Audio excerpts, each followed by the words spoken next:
News insight के साथ मैं हूं आमिर ज़िया। पाकिस्तान आर्मी एक कौमी फ़ौज है, इसका कोई सियासी एजेंडा नहीं है और ना ही फ़ौज किसी सियासी जमात की मुखालिफ है और ना ही तरफदार। DGISPR लेफ्टिनेंट जनरल अहमद शरीफ चौधरी साहब ने ये बात आज एक अहम प्रेस ब्रीफिंग के दौरान कही, जिसमें उन्होंने कौमी सलामती, खित्ते की दाखिली सूरत हाल और दहशत गर्दी के खिलाफ किए गए इक़दाम का अहाता किया। DGISPR ने कहा कि जी अगर फ़ौज में कोई अपनी ज़ाती फ़ायदे के लिए किसी मखसूस सियासी एजेंडे को परवान चढ़ाता है तो खुद एहतसाबी का जो निज़ाम है वो हरकत में आ जाता है। कि अगर फ़ौज में कोई शख्स अपने ज़ाती मफादात के हसूल के लिए काम करता है या अपने ज़ाती फ़ायदे के लिए किसी एक मखसूस सियासी एजेंडे को परवान चढ़ाता है तो पाक फ़ौज का खुद एहतसाबी का निज़ाम हरकत में आ जाता है। DGISPR ने दहशत गर्दी के खिलाफ जंग में फ़ौज की कुर्बानियों और कामयाबियों को उजागर करते हुए कहा, अब तक रवां साल में 32,173 मुख्तलिफ नौइयत के इंटेलिजेंस बेस्ड ऑपरेशंस किए गए हैं, जिनमें गुज़श्ता एक माह के दौरान ऑपरेशंस की तादाद 4,021 है। गुज़श्ता एक माह में ऑपरेशंस के दौरान 90 ख्वारिज को वास्ले जहन्नम किया गया। रोज़ाना की बुनियाद पर 130 से ज़ायद ऑपरेशंस अफ़वाज पाकिस्तान, इंटेलिजेंस, पुलिस और दीगर कानून नाफिज करने वाले इदारे सरंजाम दे रहे हैं। साल 2024 के गुज़श्ता 8 माह में काउंटर टेररिज्म के ऑपरेशंस के दौरान 193 बहादुर अफसरान और जवानान ने जामे शहादत नोश किया। अफ़वाज पाकिस्तान दहशत गर्दी के खिलाफ जंग में अपना किरदार अदा कर रही है, लेकिन पाकिस्तान का एक बड़ा मसला उसका जारी और सारी सियासी अदम इस्तेकाम भी है, यानी कि मैदान सियासत के पहलवानों की वही टेढ़ी चाल। एक तरफ हुकूमत और उसके बहुत से हिमायती PTI और उसकी क़यादत को पाकिस्तान का बुनियादी मसला या तजाद बनाकर पेश कर रहे हैं, तो दूसरी जानिब हम देखते हैं कि इल्ज़ामात और मुकदमात में उलझी हुई पाकिस्तान तहरीक इंसाफ की सियासी हिकमत अमली पर सिर्फ नक़ाद ही नहीं बल्कि बेशुमार उसकी हिमायती भी जो हैं सवालिया निशान उठा रहे हैं। उनका कहना है कि जी PTI की अवामी मकबूलियत अपनी जगह, लेकिन पै दर पै गलत फैसलों ने इसकी मुश्किलात में इजाफा किया है। और सिर्फ यही नहीं, पार्टी के अंदर के इख्तलाफात और ग्रोहबंदी की खबरें भी आए दिन मीडिया की जीनत बनती रहती हैं। क्या PTI की सफ़ों में कहीं अपनी हिकमत अमली और फैसलों पर खुद तनकीदी हो रही है?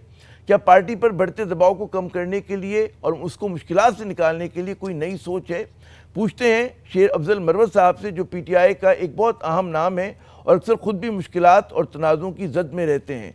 जी बहुत शुक्रिया मरवत साहब अपना कीमती वक्त देने का। सबसे पहले तो ये बताइए कि पार्टी के बाद जो रहनुमाओं के साथ आपके ज़ाती मामलात चल रहे थे उनका क्या आलम है, और जब आप इमरान खान साहब से मिले जेल में तो उन्होंने आपको क्या नसीहत की? जी बहुत शुक्रिया। पार्टी के अंदर चंद इनफरादी हैसियत में जिन अफराद के साथ इख्तलाफात थे वो मेरे पैदा करदा नहीं थे, न मेरा इन हजरात के साथ कोई रास्ता कटता था।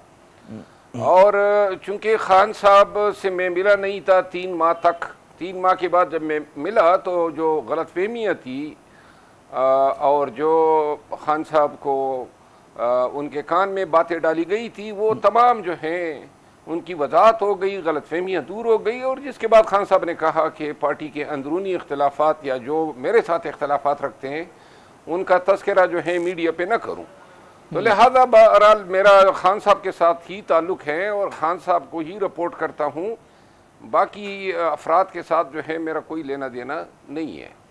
अच्छा, वो जो कहते हैं ना मरवत साहब के अमूमी तौर पे जो पुख्ता किस्म की सियासी क़यादत और जमातें होती हैं, इख्तलाफात तो हर जमात में होते हैं लेकिन वो अपने फोरम्स में उस पर बात करती हैं।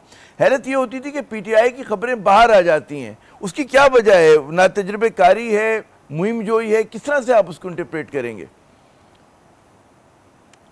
जी बदकिस्मती से पार्टी के अंदर जो है, खुद मैंने भी ऑब्जर्व किया था, कोर कमेटी या पॉलिटिकल कमेटी का इजलास जारी होता था और जो उधर कहा जा रहा होता था अचानक उसकी पटियां जो हैं वो मीडिया पे चलनी शुरू हो जाती थी। मेरा ख्याल ये है कि ये नापुख्तगी या फिर ऐसे लोग जो अपने मकासद के लिए पार्टी की खबरें या अपने पार्टी के अंदर अपने मुखालिफिन के ख़िलाफ़ जो हैं खबरें प्रोपेगेंडा का इसे के तौर पे फैलाने के लिए ऐसी हरकतें करते थे जो इंतहाई मायूब और मायूसकुन था। पार्टी के सीनियर अफराद ने भी इसका नोटिस लिया और मेरा ख्याल है कि अब ये वारदातें कुछ कम हो गई है। अच्छा, ये जो बहुत बड़ा एक लोग वो करते हैं कि सवाल जो करते हैं कि अमूमन हम देखते हैं कि जब पार्टी के अंदर उसकी क़यादत, मरकज़ी क़यादत जेल में हो, मुश्किलात में हो, तो पार्टी जो है खलफशार के अंदरूनी तज़ादात और गुरोबंदी का शिकार हो जाती है। और पीटीआई के बारे में ये बातें बहुत ज़्यादा आप देखते हैं कि मीडिया की ज़ीनत बनती रहती हैं। तो बात को कम करने के लिए, गुरोबंदी के ख़ात्मे के लिए क्या इक़दाम हो, कितनी बड़ी है वो गुरोबंदी? पाकिस्तान तहरीक इंसाफ की एक खसूसियत ये है कि पार्टी के अंदर कोई ग्रुपबंदी नहीं कर सकता है खान के ख़िलाफ़, क्योंकि ताकत का मंबा खान है और कोई भी शख्स या अशखास, ग्रुप या ग्रुप्स खान के साथ इख्तिलाफ को अफोर्ड नहीं कर सकते हैं। ये तो एक तरफ रही। जहाँ तक पार्टी के अंदर लोगों के अपने मफादात पे या अपने नुक्ते नज़र पे इख्तिलाफात हैं, वो इख्तिलाफात हल करने का कोई परमानेंट कोई बॉडी नहीं है। अभी रिसेंटली एक हफ्ता कबल ये तजवीज़ आई थी कि आरिफ अलवी साहब की सरबराही में पार्टी में एक मसालियाती कमेटी होनी चाहिए, और मेरा ख्याल ये है कि एक अच्छी तजवीज़ है, क्योंकि जगह जगह पे इख्तिलाफात हैं और इन इख्तिलाफात का हल बहुत ज़रूरी है, ख़ुसूसन ऐसे वक्त में जब पार्टी को इत्तेहाद या गांगत और इत्तेफाक की ज़रूरत है। और ये जो गुरोबंदी और इख्तिलाफात हैं, आपके ख्याल में क्या अगर पीटीआई जलसा जुलूस करती है, कोई तहरीक की बात होती तो वो असरअंदाज होगी उसके ऊपर, मतलब उसकी वजह से कमज़ोरी नुमायाँ होगी पार्टी में? जलसे जुलूस और ग्रुपबंदी पर कहीं ना कहीं पे शायद असरअंदाज हो, लेकिन जिन लोगों ने खान के लिए आना है वो उस तादाद पे असरअंदाज नहीं हो सकती है, अलबत्ता स्ट्रेटजी पे असरअंदाज हो सकती है। यही, लेकिन मेरा ख्याल है कि जब हम एहतजाज के लिए निकलेंगे तो फिर ऐसे अफराद पर मुश्तमिल कमेटी बनी होगी जो सबको काबिल कबूल हो और गैर मुतनाज़ा हो। क्या पार्टी की सफ़ों में एहतजाज के बारे में सोचा जा रहा है संजीदगी के साथ? जी, एहतजाज का फैसला हो चुका है और इंशाअल्लाह सितंबर के महीने में ही चौथे हफ्ते या पांचवें हफ्ते में इसका ऐलान होगा। अच्छा, तो इसकी क्या वजह है कि क्या हालात को देखकर आप लोग मजबूर हो गए कि अब कानूनी जंग और ये जो आप लोग पार्लियामेंट के अंदर बैठे हुए हैं वहाँ जो है आगे बढ़ने का रास्ता नहीं मिल रहा? और आपके ख्याल में बाज़ लोग कहते हैं कि जी पाकिस्तान इतनी इस वक्त मुश्किलात का शिकार है कि किसी एहतजाज का मुतहम्मिल नहीं हो सकता, तो पाकिस्तान और उसकी मईशत के साथ ये जुल्म होगा अगर कोई बड़ी जमात जो है वो एहतजाजी सियासत करती है। मरवा साहब जी, पाकिस्तान को मेरे ख्याल में बड़ी शिद्दत से एहतजाज की ज़रूरत है, क्योंकि मईशत जो है वो तो 76 सालों में संभलने नहीं पा रही है। बदआमनी की यही सूरत हाल है, 25 साल से दहशत गर्दी जारी है और इतने ऑपरेशन हुए, कोई इसका हल नज़र नहीं आ रहा है। हमारी खारजा पॉलिसी जो है वो भी तनज़्ज़ुली का शिकार हैं और करीबी ममालिक के साथ तक हमारे ताल्लुकात जो हैं तकरीबन मफकूद है। पाकिस्तान तहरीक इंसाफ जो है अगर एहतजाज करती है तो एहतजाज कानून की हुक्मरानी, बदआमनी के ख़ात्मे, हकीकी आज़ादी और अदालतों की आज़ादी के साथ साथ खान की आज़ादी और मैंडेट की रिकवरी के लिए होगा। मैं ये समझता हूँ कि एहतजाज का जो रास्ता है हमने ऑलरेडी ताख़ीर कर दी है। पूरी कोशिश की हमने कि शायद 8 फरवरी के बाद जो है हमें इंसानों की नज़र से देखा जाए और कोई हमारे हकूक़ का एहतराम किया जाए, लेकिन इसके बाद पे दर पे जो वारदातें हुई, ज़िमनी इलेक्शन, सेनेट में जो हमारी सीटें हथियाई गई, रिज़र्व सीट का फ़ैसला नहीं माना जा रहा है और फिर इलेक्शन कमीशन के ज़रिए कोई 5-6 हमारी नशिस्तें जो हैं रिकाउंटिंग के नाम पे छीनी गई। ये एक लामतनाही सिलसिला है। खान बदस्तूर जेल में है, मिलिट्री ट्रिब्यूनल जो हैं जो इसमें सिविलियन बदस्तूर नज़र बंद हैं। पाकिस्तान तहरीक इंसाफ की लाहौर की क़ियादत जो है पंजाब की, वो फ़िलहाल जेलों में है। तो लिहाजा अपने तई हमने काफ़ी इंतज़ार किया कि शायद इनको इदराक हो, लेकिन अब वो बज़ोर बाजू, बल्कि मुनासिब ये लफ्ज़ होगा कि अपने बदमाशी के ज़ोर पे हमें सीधा करने की कोशिश कर रहे। अब हमारे पास कोई रास्ता नहीं रहा सिवाय इसके कि कुल के एहतजाज करके सामने आ जाए, या तो जो है ये अपना दिल ठंडा कर लेंगे और जिस तरीके से हमारे ऊपर वहशत बर्पा करना चाहते हैं कर ले, और या फिर जो है अवाम जीत जाएंगे सड़कों पे, रोडों पे, और एहतजाज जो हैं वो फतह से हमकनार होगा और पाकिस्तान के लोग जो हैं हकीकी आज़ादी को पूरा होते देख सकेंगे। मरो साहब, ये जो ख्वाब है कि जी एहतजाज होगा, आप पुराने सियासी कारकुन हैं, रहनुमा हैं, और आपकी नज़र तारीख़ पर भी है। पाकिस्तान में तारीख़ी तौर पे कभी अवामी एहतजाज की वजह से तो हुकूमतें नहीं बदली जो अब तक की तारीख़ है, तो आप क्यों पुरुमीद हैं कि ऐसी कोई तहरीक चल पाएगी? कि हमारी कौम का वो मिजाज है, और क्या मतलब है कि वो नौयत यहाँ तक आ गई? क्योंकि बांग्लादेश तो हम नहीं है कि बहुत ही होमोजीनियस किस्म की सोसाइटी हो और हम निकलेंगे और चीज़ें तब्दील हो जाएंगी। बड़ा मुल्क है, कोयटा में एहतजाज होता है, कराची को फ़र्क नहीं पड़ता, कराची एहतजाज करता है तो इस्लामाबाद और लाहौर सुकून में होते हैं।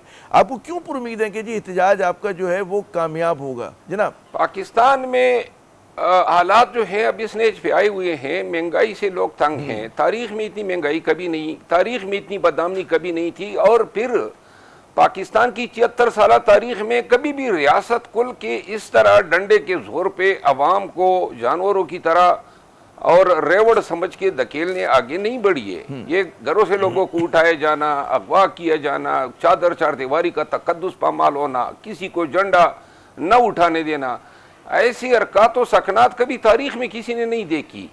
तो लिहाजा ज़ुल्म जबर का जो पैमाना है वो अपनी आखिरी हदों को छू रहा है। पाकिस्तान में पहले इस तरह कभी हुआ भी नहीं था, लोग मजबूर हो गए हैं और नफरत सी हो गई है इस निज़ाम से कि ये किस तरह की हुकूमत और हुकूमत के इदारे और पुलिस और ब्यूरोक्रेसी मिल के अवाम के साथ ये सलूक रवा रखे हुए हैं। इसका कोई खात्मा तो नज़र ही नहीं आ रहा है। और क्या हमने इसी हालत के साथ समझौता करके ऐसी ही जलील जिंदगी गुजारनी है? तो इससे बेहतर ही है कि आदमी एक जदोजहद कर ले, कमर कस ले। बाकी ज़्यादा से ज़्यादा अगर 3 लाख लोग या 4 लाख लोग बांग्लादेश में निकल के वहाँ नाइंसाफ़ी जुल्म जबर के ख़िलाफ़ हुकूमत का दड़न तख्ता कर सकते हैं, तो क्यों कर पाकिस्तानी नहीं निकल सकते? और फिर पाकिस्तान तहरीक इंसाफ जो है उनको लेकिन मेरे ख्याल में ख्वाहिश ये भी होनी चाहिए कि भाई गुफ्तो शुनीद के ज़रिए, आइन और कानून के ज़रिए कोई राह निकले। अच्छा, मैं एक और मौजू पर आता हूँ। आपके मतलब है सिर्फ ये नहीं कि जो आपके नकाद हैं, जो आपके क्रिटिक्स हैं, आपके जो बहुत सारे चाहने वाले, उनसे भी अगर हम बात करते हैं तो उनका कहना होता है जी बड़ा पार्टी बहुत मकबूल है, लेकिन फैसले ऐसे किए गए कि जिसकी वजह से उनकी मुश्किलात में इजाफा हो गया। फिर इदारों पे जो तनकीद की गई वो भी उसी पैराए में देखी जाती है कि जी आप लोगों ने मतलब है कि सही हदफ का तयन नहीं किया। अगर आप सिर्फ अपने सियासी हरीफ निशाना बनाते तो गालिबन ज़्यादा पुरअसर रहते।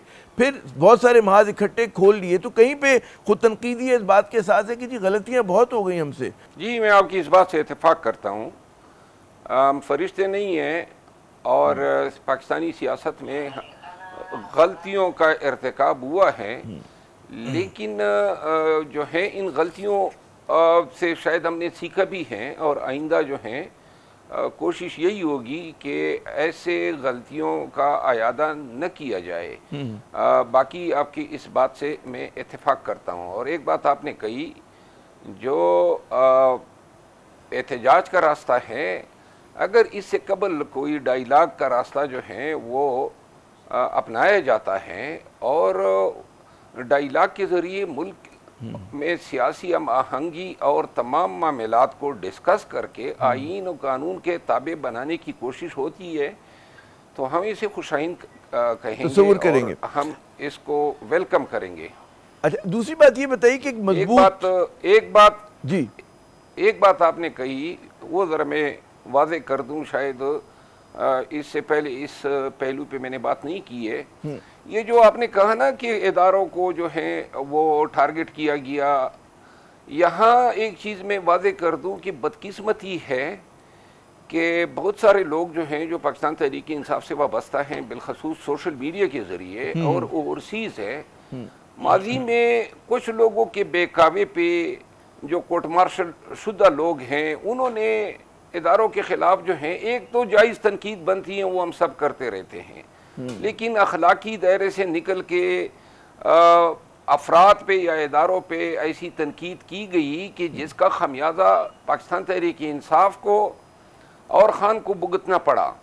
मैं मिसाल देता हूँ, ये इद्दत का केस जो खान और बीबी साहिबा पे थोपा गया, ये बेसिकली एक रिएक्शन था, एक सोशल मीडिया पे एक फौजी अफसरान के खिलाफ अखलाकी किरदार खुशी का एक सिलसिला शुरू किया गया, एक्ट्रेसेस के नाम लिए गए और जाने अनजाने में बहुत सारे लोग जो हैं इस प्रोपेगेंडा का हिस्सा बन गए और इसको पाकिस्तान तहरीक इंसाफ से ता गया, जिसका सिला इस सूरत में मिला। फिर इसी तरह सन 71 के उस स्टेटमेंट का हवाला जो है जिस तरह उछाला गया, लिहाजा ओवरसीज पाकिस्तानी जो हैं वो ऐसे किसी प्रोपेगेंडा का हिस्सा न बने जो नादानिस्तगी में जिसका खमियाजा खान साहब को भुगतना पड़ता और है, उसको मुल्क को भी भुगतना पड़ता है। दुरुस्त। अच्छा, मुझे एक और मैं और जी मुल्क को भी इससे जी अच्छा, मैं क्योंकि आखिरी लम्हात सेगमेंट के नुकसान मेरे दो तीन और अहम सवाल आते हैं। क्या वजह है कि पीटीआई जो एक मजबूत किस्म का हिज़्ब इख्तिलाफ का महाज बनाने में, इत्तेहाद बनाने में इतनी कामयाब नजर नहीं आती? ठीक है, बन तो गया इत्तेहाद, लेकिन उस तरह से फाल नहीं हो रहा जो एक ज़माने में MRD का हुआ करता था या ARD का हुआ करता था। क्या वजह है इसकी? आपकी बात सही है। मेरा ख्याल है कि अभी तक इंस्टीट्यूशनल तरीके से पोजीशन जो है सेनेट और कौमी असम्बली में वो किरदार एज्यूम नहीं कर सकी हैं जो मौजूदा हालात में एज्यूम होना चाहिए था। बहुत सारी डिस्ट्रैक्शंस पैदा हो जाती है, मिसाल के तौर पे अदालती मुकदमात, खान के मुकदमात, आईनी मुकदमात, एक फैसला आ जाता है, फिर फैज़ की गिरफ्तारी हो जाती है और यूँ एक फोकस जो है वो डिस्ट्रैक्ट होता जाता है। मेरा ख्याल ये है कि सितंबर के अब आखिर तक बहुत सारे मामलात जो हैं उनकी सिबत का तयन हो जाएगा।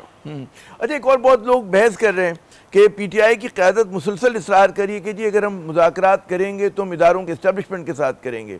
आप क्या समझते हैं कि वक्त नहीं आ गया कि मतलब अगर हुकूमत के साथ भी हों उसमें क्या कबाहत है? नहीं, मेरा ख्याल है कि मैं ये ज़ाती तौर पर समझता हूँ कि मुज़ाकरात अगर होने हैं तो मुज़ाकरात के एसेंशियल कंपोनेंट्स हैं एस्टेब्लिशमेंट के अलावा पीपल पार्टी, PMLN और जो और पार्टीज़ हैं जिन्होंने इस्तेफादा किया है, मिसाल के तौर पे MQM, हत्ता कि जमीयत उलमाए इस्लाम भी, इन तमाम सियासी कुव्वतों के साथ बैठना पड़ेगा और उनके साथ बैठ के अलावा वो और सियासी पार्टियाँ जिस तरह ANP हैं या मेंगल साहब हैं जिनकी पार्लियामान में नुमाइंदगी है और जिनकी नहीं भी हैं लेकिन बड़ी पार्टियां हैं जिस तरह जमात इस्लामी, इन तमाम को टेबल पे ला के बिठाना होगा कि हम इस मुल्क का क्या असर करते जा रहे हैं। एक इमरानी मुआहदे की ज़रूरत है जिसके ज़रिए ये एहसास होना चाहिए कि जिसका काम उसी को साजे, अदलिया का काम अदल इंसाफ के साथ, फौज का काम डिफेंस के साथ, और सियासतदानों का काम सियासत चलाना। अच्छा, आखिरी लम्हाते में चाहूंगा सियासत के साथ जी एक क्विक आखिरी सवाल मैं करूं सेगमेंट का, आप क्या पेशगोई करते हैं? आपका तज्जिया क्या कहता है कि इस हुकूमत और इन असम्बलीज की क्या म्याद होगी? ये असम्बलीज मुद्दत पूरी करेंगी? हुकूमत आपको मुद्दत पूरी करती हुई नजर आ रही है? जी मेरा ख्याल है कि अपने तारीख के उस फेज से गुजर रहे हैं जहाँ हम इंतहाई गैर यकीनी सूरत हाल से दो चार हैं। शायद ही 20-25 सालों में हम इतने गैर यकीनी सूरत हाल से दो चार हुए हो। मैं समझता हूँ कि अगर होश के नाखुन न लिए गए और तमाम बशमूली इस्टेब्लिशमेंट और सियासी कुव्वतों ने जो है ये बिगड़ती हुई सूरत हाल का इदराक नहीं किया, तो मेरा ख्याल नहीं है कि हम जो हैं जमहूरियत को जो है वो पलता पनपता हुआ देख पाएंगे। बहुत जो है शायद मुझे खता कलामी करनी पड़ रही है क्योंकि सेगमेंट का वक्त खत्म हो रहा है। बहुत शुक्रिया मरवत साहब, आपने अपना कीमती वक्त दिया। नाज़रीन, यहाँ पे हम लेते हैं वक्फा के बाद जब दोबारा हाजिर होंगे तो बलूचिस्तान का सुलगता हुआ मसला उस पर बात करेंगे। साबिक वज़ीर आला बलूचिस्तान डॉक्टर अब्दुल मालिक साहब हमारे साथ होंगे, हमारे साथ रहिएगा। तो जनाब, वफाकी वज़ीर दाखिला मोहसिन नकवी साहब का कहना है कि बलूचिस्तान में किसी ऑपरेशन की ज़रूरत नहीं है, दहशत गर्दी से निपटने के लिए एक SHO ही है काफ़ी है। बलूचिस्तान के वज़ीर आला सरफराज बुगटी साहब का कहना है कि जी दहशतगर्दी करने वालों से मुज़ाकरात मुमकिन नहीं। यकीनन बाज़ अफराद के हाथ में जब हथौड़ी आ जाती है तो उन्हें हर मुश्किल जो है वो कील की शक्ल में दिखाई देती है। लेकिन बलूचिस्तान का जो मसला है वो सिर्फ हथौड़ी या ताकत के इस्तेमाल से ठीक नहीं होगा। इसी सूबे में बहुत सी आवाज़ें कह रही हैं कि जी बलूचिस्तान के ज़ख्मों पर मरहम रखने की ज़रूरत है। अमली इक़दामात और बातचीत के ज़रिए नाराज़ लोगों को मनाने की ज़रूरत है। यानी कि अवाम में पाए जाने वाले एहसास महरूमी जो है उसे दूर करना असल काम है। हमारे साथ मौजूद हैं डॉक्टर अब्दुल मालिक, साबिक़ वज़ीर आला बलूचिस्तान, जिन्होंने अपने 2.5 साल दौरे हुकूमत में बातचीत के ज़रिए मामलात को सुलझाने की कोशिश की थी। उनसे पूछते हैं कि आज के हालात में कौन सी हिकमत अमली जो है ज़्यादा कारगर रहेगी। बहुत शुक्रिया मालिक साहब अपना कीमती वक्त देने का। हम ये देख रहे हैं कि जी सूबाई हुकूमत हो या फिर वफाकी हुकूमत हो, दोनों का रवैया बड़ा सख्त हुआ है जो दहशतगर्दी की हालिया लहर आई थी। आपके नज़दीक मतलब कौन सी हिकमत अमली जो है वो ज़्यादा कारआमद होगी, या दोनों के साथ कि दहशतगर्दों से ताकत के इस्तेमाल के ज़रिए भी निमटना है, लेकिन साथ साथ कहीं ना कहीं नाराज़ लोगों को, जो कि सियासी लोग हैं बहुत सारे, उनसे मुज़ाकरात की भी ज़रूरत है और लोगों के मसाइल को भी हल करने की ज़रूरत है। जनाब, मैं समझता हूँ कि इस मसले के कई डायमेंशन हैं।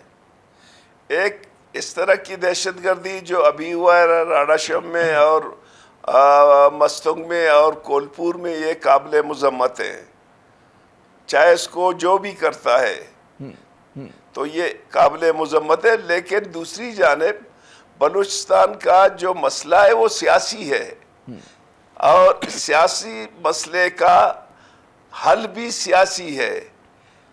सियासी उसको हम इस तरह लेते हैं कि जब तक बलूचिस्तान को सियासी हवालों से आप डील नहीं करेंगे, फिलहाल तो बलूचिस्तान सियासी हवालों से डील नहीं हो रहा है, उसको स्ट्रेटेजिकली डील कर रहे हैं। मैं समझता हूँ कि बलूचिस्तान के अवाम पे भरोसा करके बलूचिस्तान के अवाम की हकीमियत को बहाल करें, बलूचिस्तान के अवाम का हक का वोट का हक दे दें, और जब अवाम के अपने नुमाइंदे आएंगे तब बहुत से मसले हल हो जाएंगे। लेकिन बदकिस्मती से 2024 में बलूचिस्तान के अवाम की राय को मुकम्मल तौर पर नज़रअंदाज किया गया है और इस हवाले से जो क़यादत आई है वो अवाम की नुमाइंदा नहीं है, इसलिए उसको अवाम के पास जाने की ज़रूरत नहीं है। तो मैं समझता हूँ कि बनकी के मसले जो है मल्टी डायमेंशंस हैं। एक उसकी हकीमियत है, दूसरा इस वक्त इंसर्जेंसी है। इंसर्जेंसी के लिए आप ज़रूरी है कि आप कॉन्फिडेंस बिल्डिंग में जाएं, पहले लापता अफराद के मसले को इशू को डील करें, इसके बाद गवर्नेंस के इश्यूज को डील करें, बेरोज़गारी को फोकस करें, बिजनेस को फ़रोग दें, बॉर्डरों को जो है ना अहमियत दे दें, तो तब जाके कुछ चीज़ें हो जाएंगी, मसले बेहतर होंगे। अगर नहीं आप कहते हैं कि जी SHO के ज़रिए मसले हल होंगे, तो 22 साल में तो नहीं हुए हैं। तो यहाँ पे अब एक SHO आके पता नहीं कौन सा वो मारेगा, लेकिन ये गैर संजीदा बयान है। मैं समझता हूँ कि हमारे इंटीरियर मिनिस्टर ने दी है। बलूचिस्तान की मसले को सियासी और माशी दोनों पहलू से देखने की ज़रूरत है। अच्छा, यहाँ पर आपको मुझे एक तदाद ये नज़र आ रहा है कि एक लेवल के ऊपर आपकी जो पार्टी है वो तो मरकज़ में उन्हीं लोगों की हिमायत कर रही है जो सपोर्ट कर रही है कि जिन पे यही इल्ज़ाम है कि वो मरकज़ में इस तरह से आए हैं। तो ये इस मसले को कि जो सियासी मसला है सिर्फ बलूचिस्तान का नहीं है, इसको आप नहीं समझते कि इस वक्त ये पाकिस्तान का कौमी मसला भी है? हम इस वक्त मरकज़ में भी और सूबे में अपोजिशन के किरदार अदा कर रहे हैं और इन चीज़ों को एक्सप्लोर कर रहे हैं कि पाकिस्तान में जब तक मुकम्मल जमहूरियत नहीं होगी, ताकत का सरचश्मा अवाम नहीं होगा, पार्लियामेंट की बालादस्ती नहीं होगी, अदलिया और मीडिया आज़ाद नहीं होंगे, तब पाकिस्तान में सियासी और माशी इस्तेकाम बिल्कुल नहीं आएगा। ये कोई भूल जाए कि आप टप्पे के ज़रिए जो है ना पाकिस्तान में माशी इस्तेकाम लाएंगे या बंदूक के ज़ोर पे जो है ना आप माशी इस्तेकाम लाएंगे। मैं समझता हूँ ऐसा नहीं है। जब तक आप पाकिस्तान को आइन के मुताबिक नहीं चलाएंगे, पाकिस्तान में न सियासी इस्तेकाम आएगी न माशी इस्तेकाम आएगी। अच्छा, वो आई स्टैंड करेक्टेड, क्योंकि जो आप लोगों की माजी में नून लीग से दोस्ती रही तो मैं समझा कि आप लोग उन्हीं को अब तक हिमायत कर रहे होंगे। तो वफाक में हिज़्ब इख्तिलाफ का किरदार अदा करना ये मतलब एक अच्छी बड़ी डेवलपमेंट है। वो गालिबा मेरी आंखों से ओझल रहेगी, क्योंकि मुझे याद है कि आप लोग तो दामे दर में सुखने सपोर्ट किया करते थे। लेकिन हम आते हैं ये जो दहशतगर्दी की हालिया लहर है उसकी तरफ, उसमें हम देखते हैं कि ये जो हमलों में दहशतगर्दी के वाक़यात में ख़वातीन का इस्तेमाल, ये माजी में इसकी नज़र नहीं मिलती है। कोई तीसरा या चौथा वाक़या है कि जिसमें जो है किसी खातून ने जो है ख़ुद को हमला किया है। इसको किस तनाजुर में देखते हैं? और ये जो एक लोगों में पेंटअप एक कहते हैं दबा हुआ गुस्सा है, ये उसका इजहार है।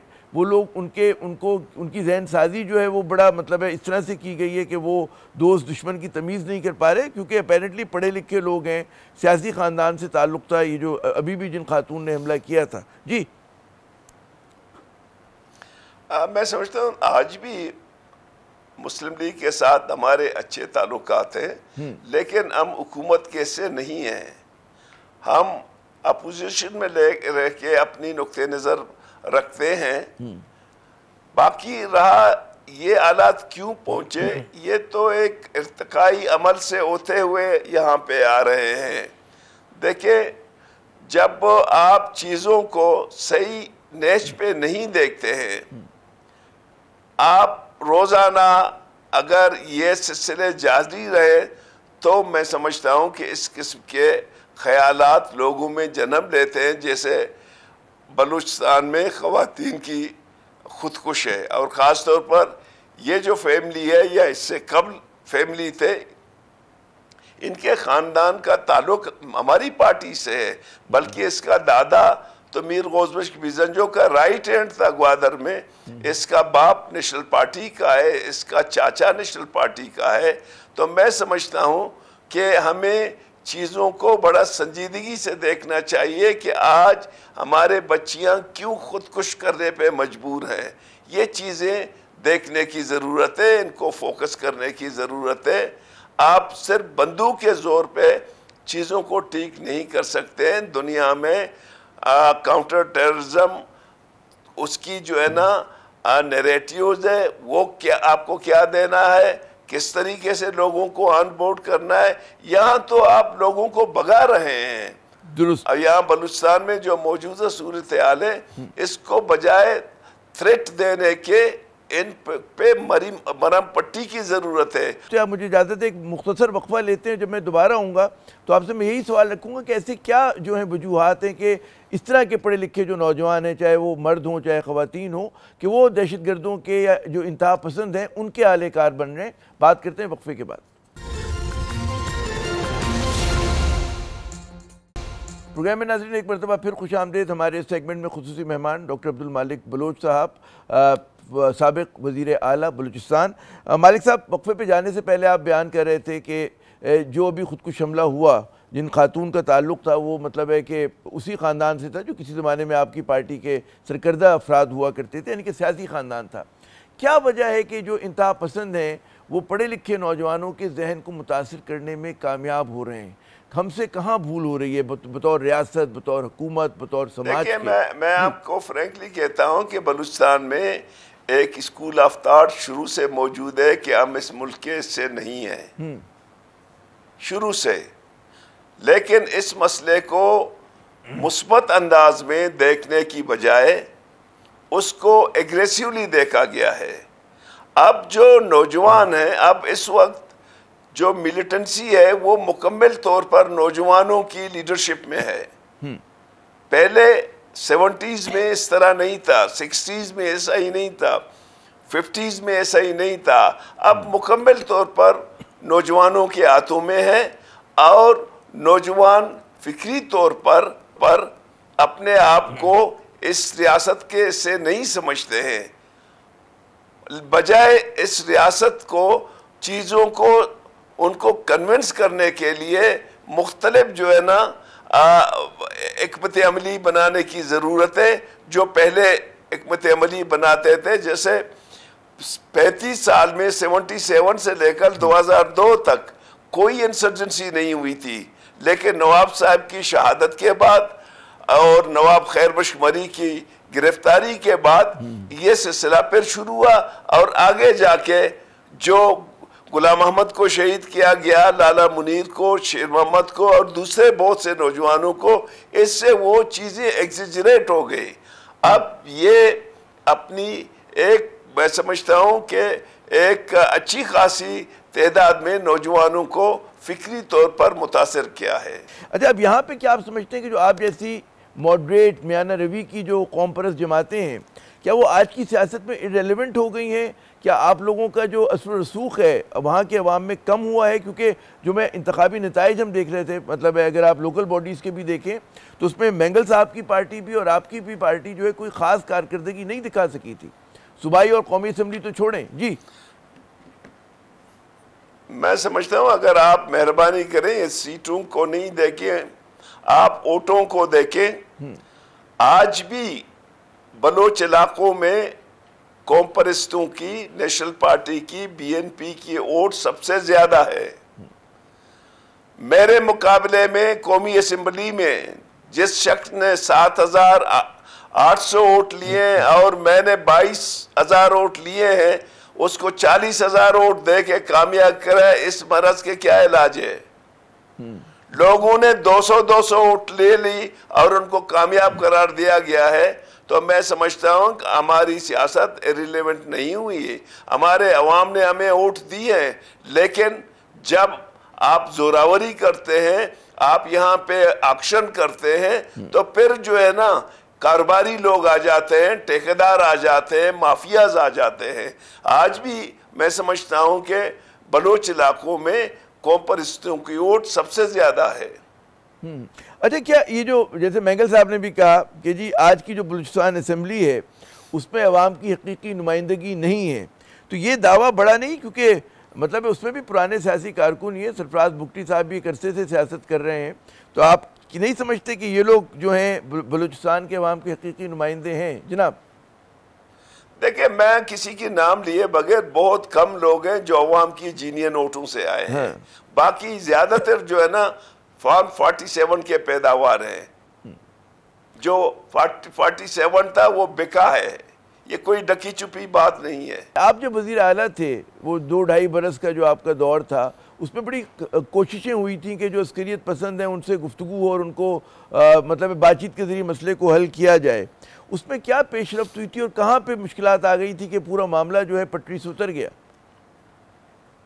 देखिए, मुझे पाकिस्तान की तमाम पार्टीज, ऑल पार्टीज कॉन्फ्रेंस हुई थी जिसमें तमाम लीडरशिप शिफ्ता अस्करी क़यादत थी। मुझे मैंडेट दिया कि आप जाके बात कर ले। मैं गया वहाँ, जब बात करने के लिए वो तैयार हो गए और उन लोगों ने काफ़ी हद तक हमारी जो वो चीज़ें थी उनको माना। लेकिन जब हमने वापस जब आए थे, जिन लोगों ने हमें भेजा उन लोगों ने बैक की, क्योंकि यहाँ पे 2 लाइन चल रहे थे। एक हार्ड लाइनर थे कि कोई मुज़ाकरात नहीं होगी इस्टेब्लिशमेंट में, एक सॉफ्ट लाइनर थे कि मुज़ाकरात होनी चाहिए। फिर वो मुज़ाकरात मुनक़ता हो गए और मैं भी 15 दिसंबर और 2015 के बाद मेरी भी छुट्टी हो गई। तो वो जो आप कहते हैं कि जो हार्ड लाइनर्स और सॉफ्ट लाइनर्स थे, मुझे याद है कि वासिल बिजंजो साहब से मेरी एक बार गप हो रही थी, तो उन्होंने कहा था कि काफ़ी हद तक चीज़ें मामलात आगे बढ़े थे और उसके बाद फिर मतलब है कि एकदम लाइन कट गई। वो जो एक मशहूर किताब है जी, तो वो बिल्कुल काफ़ी आगे बढ़ गए थे। आसिल खान मरहूम ने, मेरे लीडर ने सही कहा था। लेकिन जो लाइन कट गई, लाइन जो काट दी गई, वो हार्ड लाइनरों ने काट दी। अच्छा, अब आखिरी सवाल, प्रोग्राम ख़त्म हुआ चाहता है। क्या आप समझते हैं कि पाकिस्तान का जो हुक्मरान तबका है, हमारा हुक्मरान तबका जो है ये बलोच जो नौजवान हैं उनकी नाराज़गी को समझ नहीं पा रहा है, एड्रेस नहीं कर पा रहा है, रिलेट नहीं कर पा रहा है? क्या करना होगा इनको कि नौजवानों को जो कि ताकि वो उनकी जो जहन साजी है, वो कहते हैं ना इंतहा पसंद, उसको इस्तेमाल ना कर सकें? जी